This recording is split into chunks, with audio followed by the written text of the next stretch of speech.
Hai semua, di video kali ini saya akan membahas topik tentang bagaimana caranya agar kita bisa mengatasi rasa malas.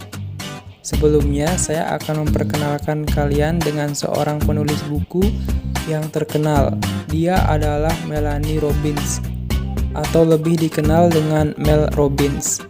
Ia adalah penulis buku, pemandu acara TV, dan juga seorang motivator yang berasal dari Amerika Serikat.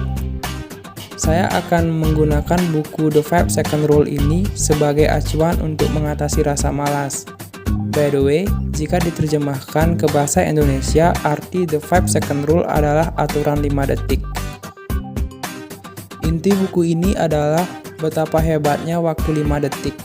Hanya dengan 5 detik, kita bisa merubah hidup kita menjadi jauh lebih produktif. Ini mungkin kedengarannya aneh, namun ini sudah dibuktikan oleh Mel Robbins sendiri dan sekaligus menginspirasi banyak sekali orang termasuk saya. Secara singkat, cara kerja dari The 5 Second Rule ini adalah ketika kita ingin mengerjakan suatu hal, misalnya seperti bangun pagi, olahraga, belajar, mengerjakan tugas sekolah atau kampus, mengerjakan pekerjaan rumah, dan lain sebagainya, kita hanya perlu menghitung mundur mulai dari 5. Contohnya, 5, 4, 3, 2, 1, yap. Dan ketika kita sudah mengatakan yap, kita harus memulai aktivitas yang ingin kita lakukan tersebut tanpa isi menunda maupun beralasan untuk melakukannya nanti.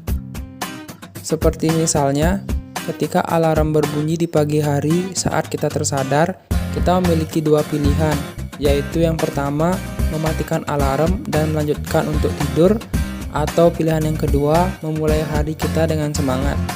Namun, kebanyakan dari kita memutuskan untuk mematikan alarm dan melanjutkan untuk tidur.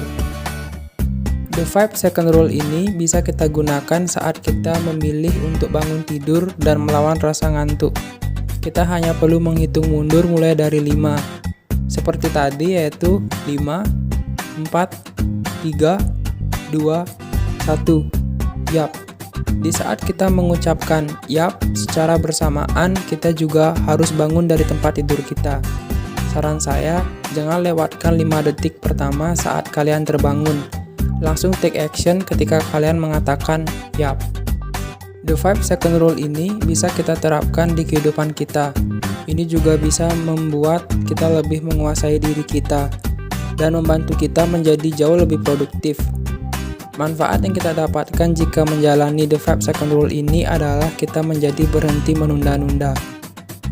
Yang biasanya kita harus mengerjakan sesuatu yang penting, tetapi malah memilih untuk menundanya dengan alasan seperti misalnya, entaran aja deh, besok aja deh, mager ngerjainnya sekarang, deadline juga masih jauh, mending main game dulu, dan lain sebagainya. Tanpa kita sadari, itu akan membuat pekerjaan kita menjadi menumpuk dan alangkah baiknya jika kita bisa menyelesaikan tugas itu lebih cepat.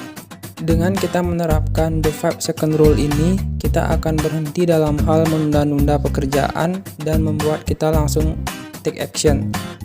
The 5 Second Rule ini bisa kita terapkan di segala aspek kehidupan kita. Saya percaya ini bisa membuat kalian menjadi jauh lebih produktif dari sebelumnya. Mungkin sekian dulu video bagaimana cara mengatasi rasa malas menggunakan The 5 Second Rule atau aturan 5 detik. Jika kalian ingin saya membahas topik lain, kalian bisa mengetikkannya di kolom komentar. Semoga videonya bermanfaat. Makasih udah nonton. Sampai jumpa di video selanjutnya.